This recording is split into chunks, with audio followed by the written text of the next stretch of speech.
So Jim Voss, who just hosted our Happy Bucks, Jim is boring. You know that. So he's been in the same Rotary Club for 31 years. He's had the same job for 34 years. He's been in the same house for 37 years. This keeps getting bigger in time, but and he's been with the same spouse for almost 40 years.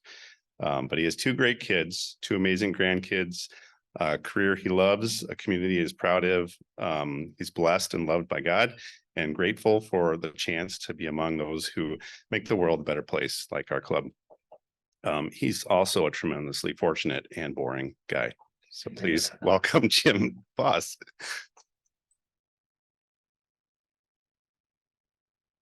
Yeah, there are times where I do look at my life and I go, I have been doing the same thing over and over again. I'm like, I am so stinking lucky. It's all of those things. That stability is a source of great joy.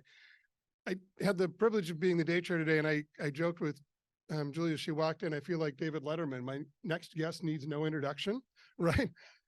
Or maybe I'm the prime minister introducing Rotary royalty to the audience who already knows her. So if you go online, there's probably pages and pages about Julie that you could read. If you've been in the club, you know that she's been a member since 2005, I think it is. I should have brought my glasses. An associate member of the Rotary E-Club of Global Travelers. Julie has served as club president in 2019 and 20. She's District 5950 secretary in 2013. She's assistant governor. She's been Superman. She's been Catwoman. Oh wait, that's a different, sorry. Julie has her own law firm, but more importantly, she has been a fabulous ambassador for Rotary in this club, but around the district and around the country and around the world. Julie, we're thrilled to have you as our district governor, to claim you as one of our own, but we're excited to have you present today as well. Jewelie Grape.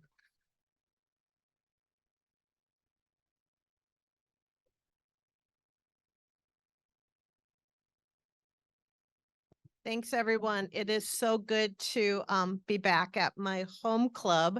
I was telling people earlier this morning that this is my 40th club visit. But before I start my official remarks, I used to call it a dog and pony show, and somebody told me that was not professional. So my official remarks, I just wanted to say hats off to Russ and to Jim Nelson for being good mentors, past district governors that have really been role models for me. And oh boy, do I really appreciate everything you've done now that I'm in your shoes. So thank you so much to the both of you. So I am going to start off. Like I said, this is my 40th club visit. And what I do at these is I start out by telling you a little bit about Rotary International's focus for the year, even though we're almost halfway through the year. I'll do that. Then talk a little bit about some District 5950 initiatives, some important dates and events, and then end up with why Rotary is so important to me. And I feel so blessed to be a member of this club and of Rotary International.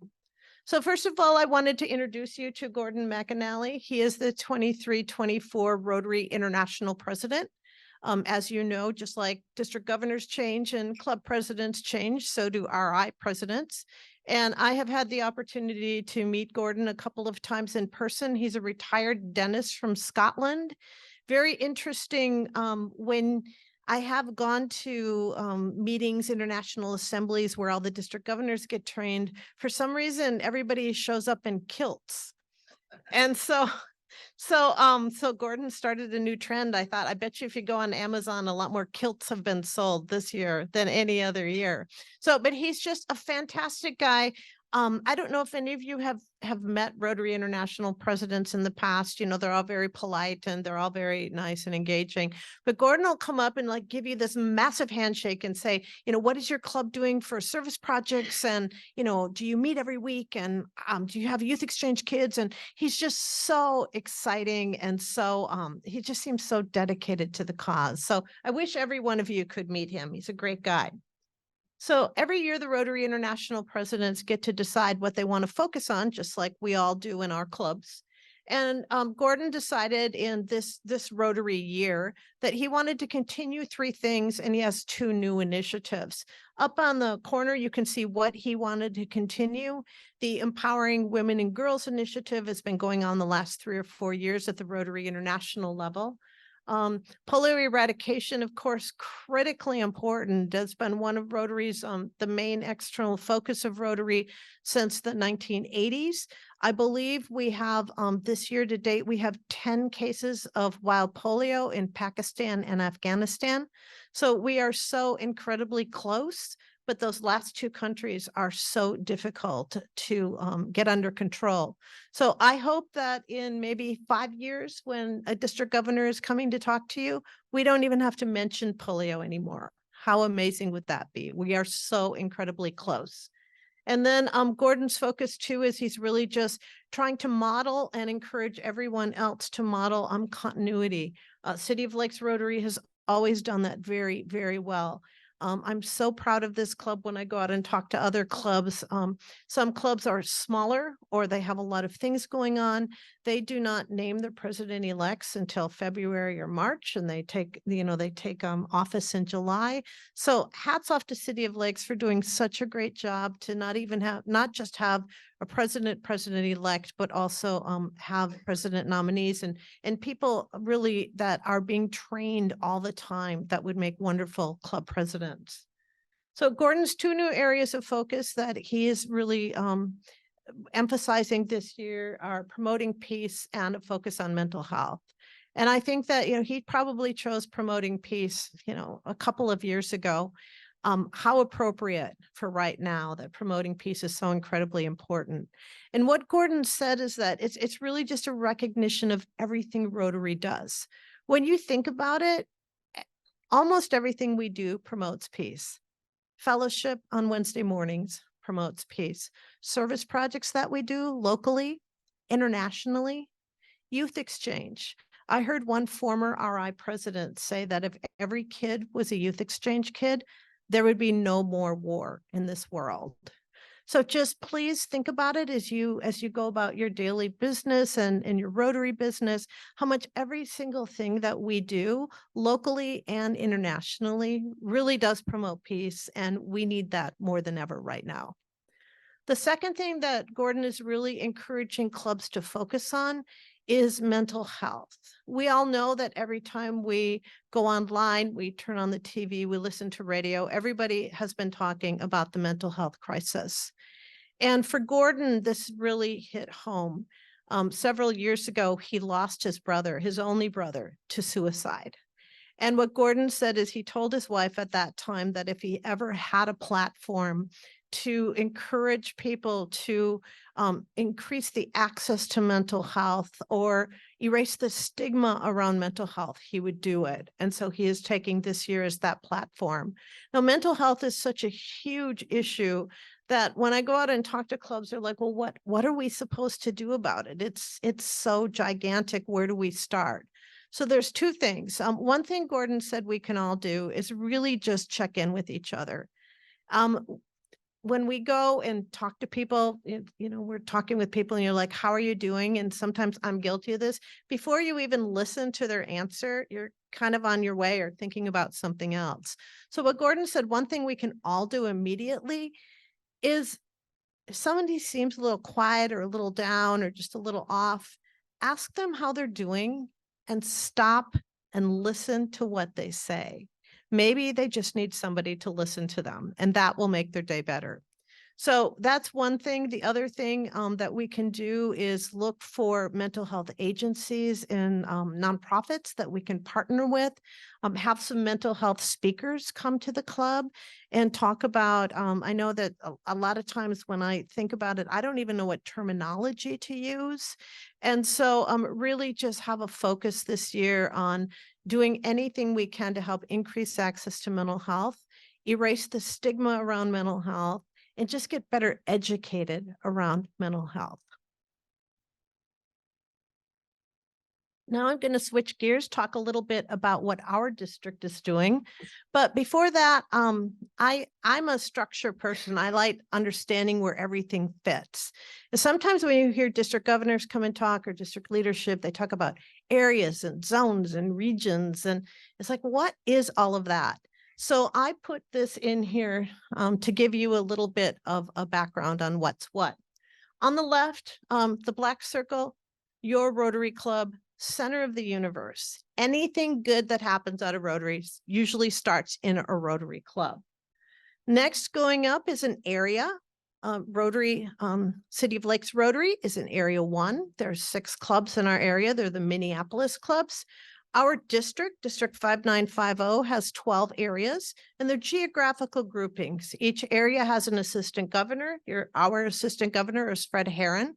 And really what they are is they're places for presidents and president-elects to get together and share ideas, and clubs have area meetings occasionally so that local clubs get to know each other better. So again, we have 12 areas in our district. Next, after the club and then the area, is our district. Our district is the light blue district on the Minnesota map. You can see it there. We go north as far as Brooklyn Park, Brooklyn Center.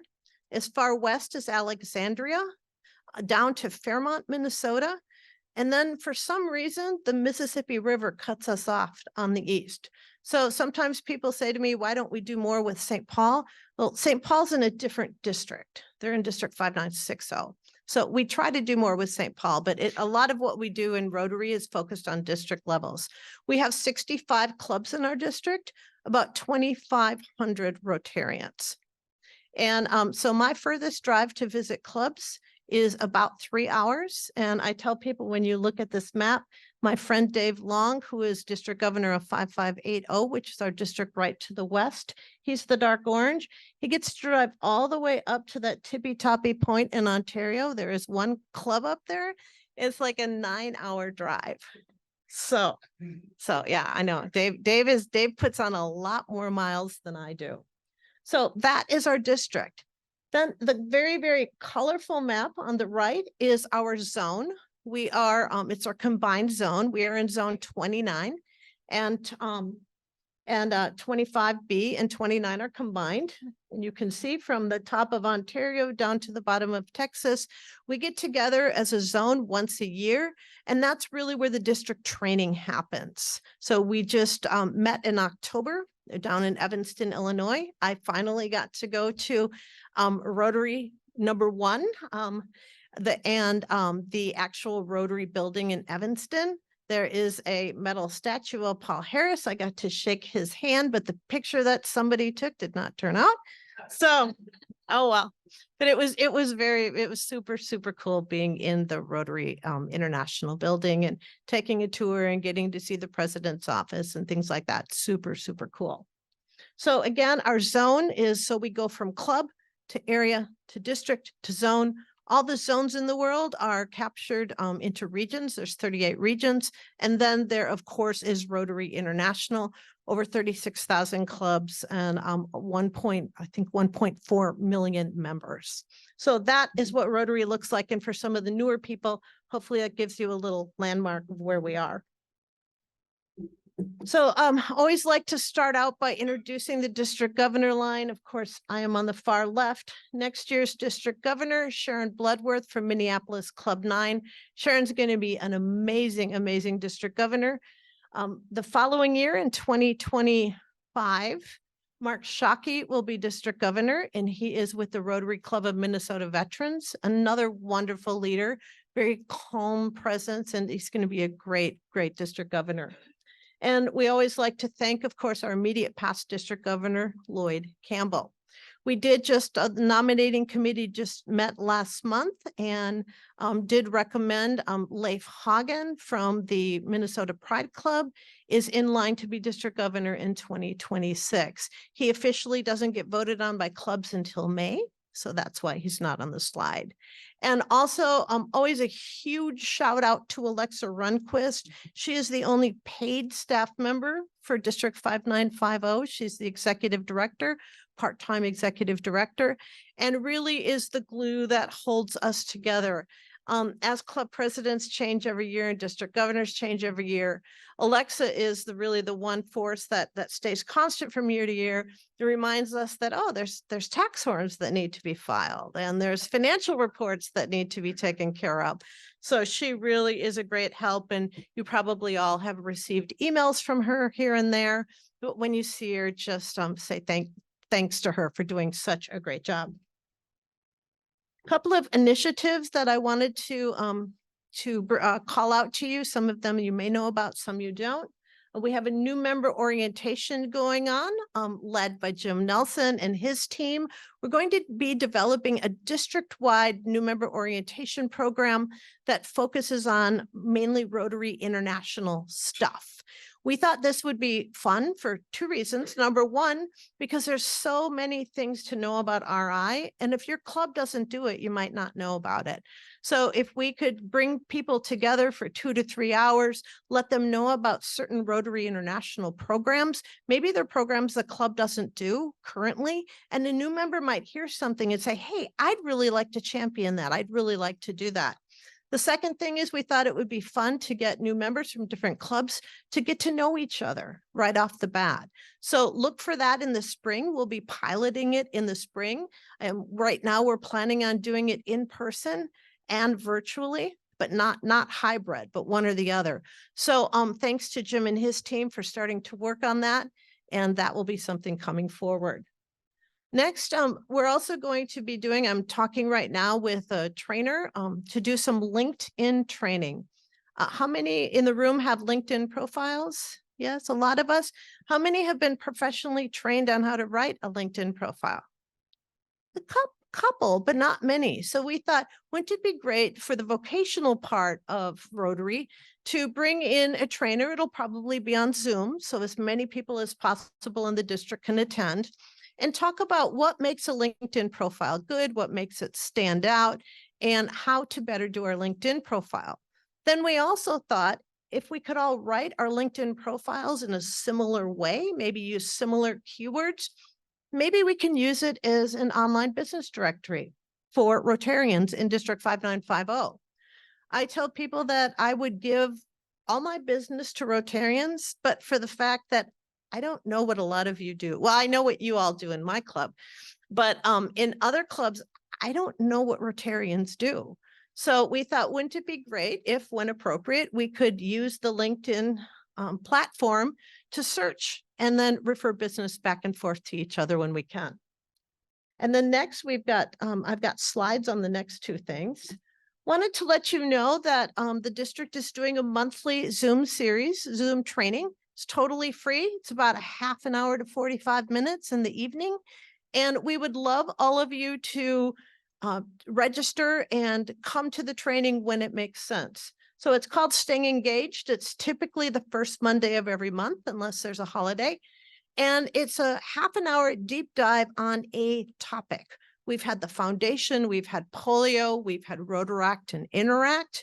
And in January is the next one, and it's on Shelter Box. So if you've ever wondered what Rotary Shelter Box program is, how you get involved, what it's about, Tim Connolly is the Shelter Box, the district Shelter Box liaison. And so he's going to be doing a program on that. But please jump on the Rotary5950.org website. You can see what we have coming up. We have a program on friendship exchange, again, Shelter Box, and human trafficking, and many other topics. So feel free, it's totally free. Just jump online, register, you'll get a Zoom link, and there's 7 o'clock on Monday, the first Monday of each month.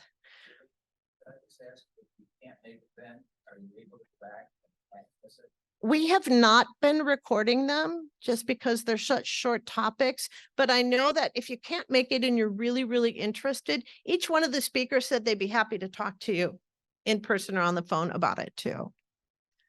When I told Alexa that we were doing the Staying Engaged series, she said, hey, I could do Club Runner training. For those of us who have used Club Runner here, we know it's not the most user-friendly and it's a little difficult and clunky. But Alexa's a genius at Club Runner. So she does lunch and learns once a month on different topics for Club Runner training. So again, if you use Club Runner or want to get better at using Club Runner, if you're in one of the service roles, You can always talk to Alexa. She would be happy to walk you through any issue you're having, but she also has monthly trainings online. Again, they're typically over lunch. They're half an hour long. They're totally free. Just go to Rotary5950.org and you can see what topic she's training on. Today, if you've got nothing to do today at 11:45, she's doing a training on how to update club leadership in a club runner. We're also doing a year of service initiative in the district. We're doing this because some of the smaller clubs have told us that we're just really not getting off the ground in our service projects after COVID. We used to be really active, we're smaller. So for some reason, we're just not being able to kick it into gear. So what can the district do to help? So we thought, well, wouldn't it be cool if we had a year of service initiative? So we broke the Rotary year into 4 quarters. The first quarter was environment. The second one is education and literacy. Next quarter is food insecurity, followed by homelessness and mental health. We're doing a district-wide service project each quarter, and then also encouraging clubs to have speakers and other projects in the area. So, and a big thank you to Lynn Otis and her team for doing the book drive. Yay, Lynn. That was Lynn's idea. We broadcast it to the whole district. We're encouraging every club to do a book drive and to collect books for any organization, to donate them to whoever they want. And what we thought was really cool about this service project is anybody can do it in any location. Fairmont can do it, Alexandria can do it. It isn't where we all have to physically come together. So Lynn and team, people love the idea. They think it's a great idea. I've been talking about it when I go to clubs. And what we're doing then is we're telling the clubs to capture the amount of books they did and what kind of, if they're doing social media campaigns around it. And then we're going to be giving some awards out for that. So that's a wonderful, wonderful district-wide service project. Mark your calendars for February 24th. That will be our 3rd quarter service project. And Brooklyn Center is championing that. And we're going to be doing some sort of project at Second Harvest Heartland. We're also going to be encouraging everybody in the district to do a food drive, similar to what we're doing with the book drive. And if anybody knows anything on the homeless, has any ideas for the homeless and mental health project, we're still looking for that, a district-wide project in the 4th quarter. So now we're turning to the part where I'll just tell you a little bit about myself and why Rotary is so incredibly important to me. This is my entire life on one slide. Up in the far corner, you can see there's the state of Wisconsin. I grew up on a dairy farm just northeast of Eau Claire. I have 4 brothers, and I tell people, if you've ever sat and eaten with me, you know that I eat very, very quickly, because growing up with 4 brothers, if you didn't eat fast, you got no food. So went to school at the University of Minnesota, have a master's degree in human resources. You can see some of the logos of the companies I worked at. When I was working at American Express, a division here in Minneapolis, I was working in their employee benefits department, in their HR department. And every single time I asked a question, they were like, go ask legal, go ask legal, go ask legal. And I thought, well, heck, I could just go be legal. So that's what I did. I went to law school at night at Mitchell Hamlin. Well, then it was William Mitchell, and got my degree. And then since then have been working at large law firms, at a large nonprofit. You can see some of those in the area of human resources and employee benefits. 4 years ago, right before COVID started, I started my own law firm.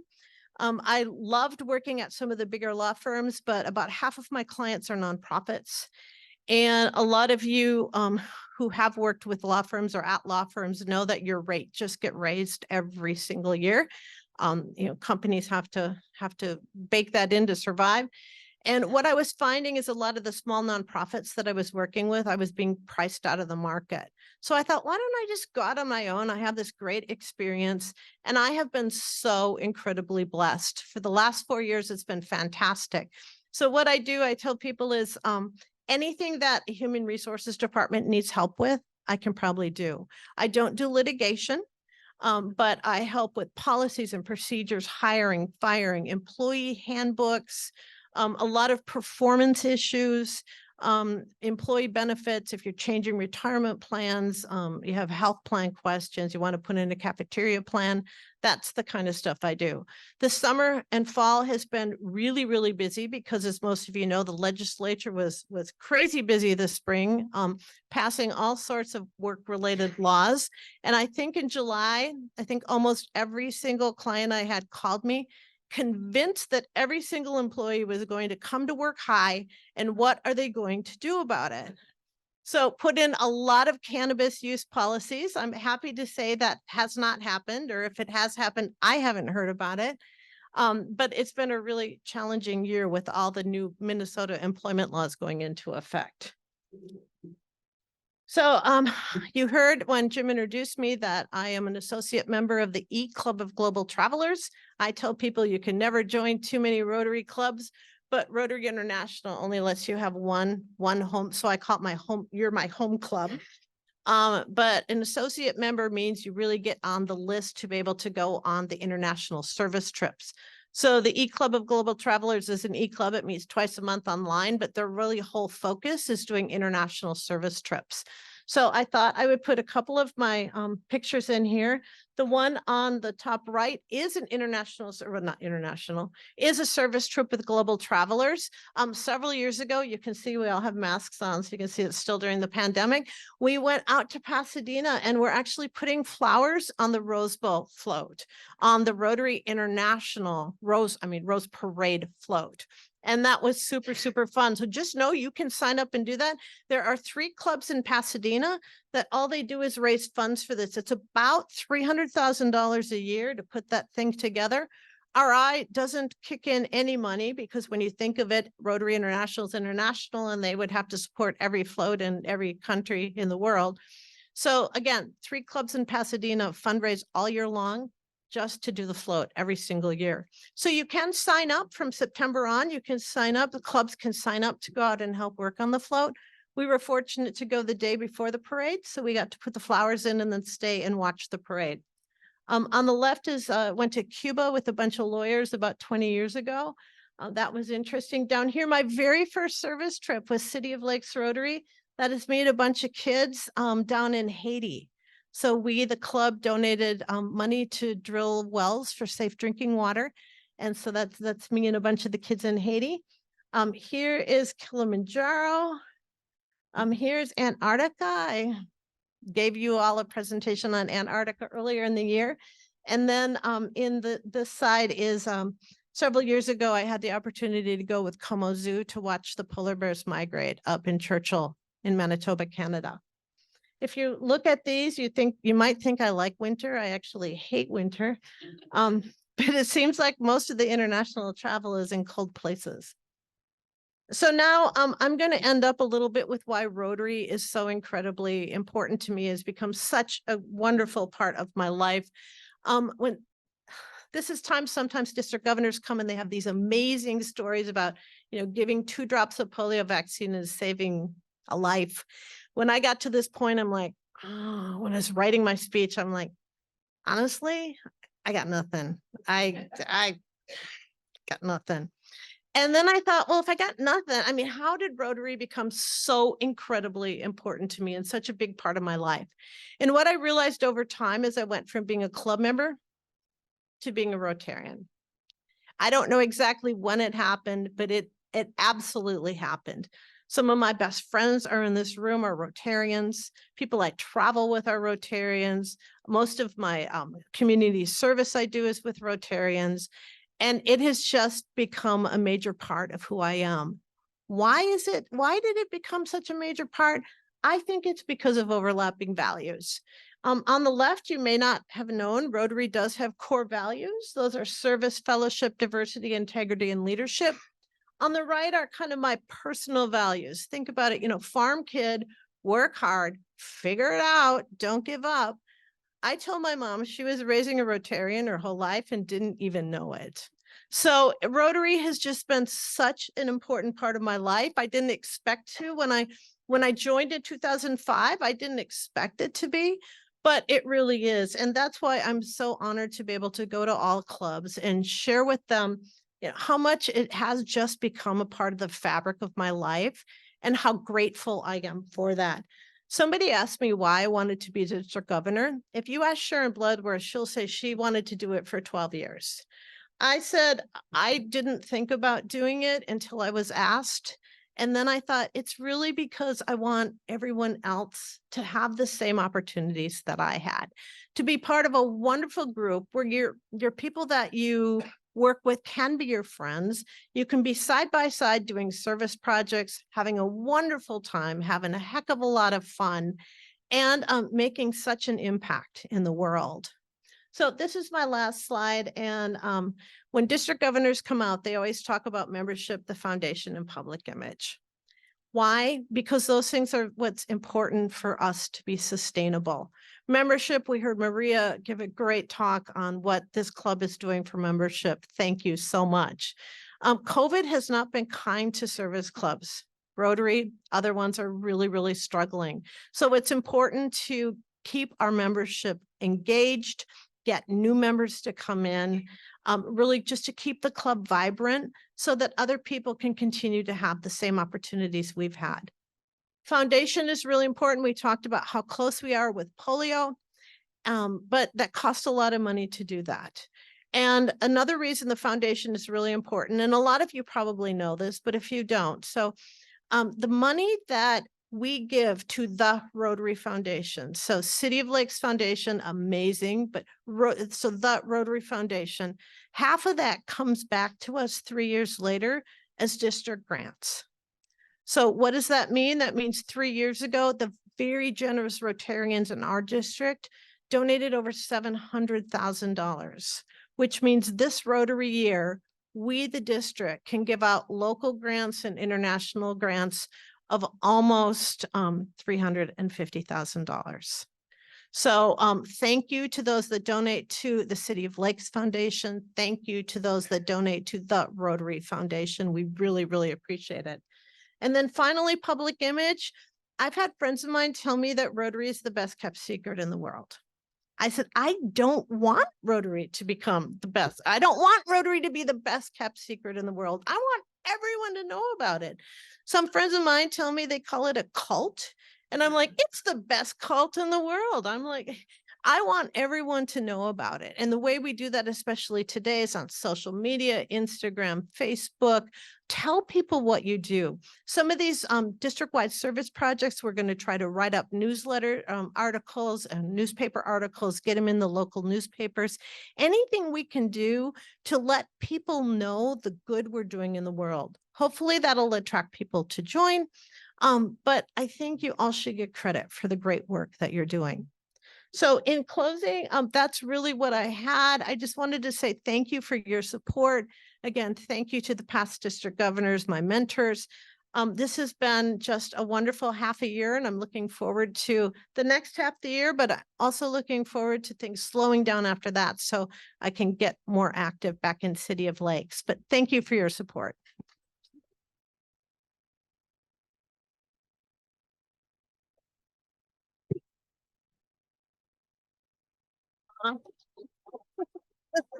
Thank you. Thanks. Julie, you know our tradition, the speaker gift, the book.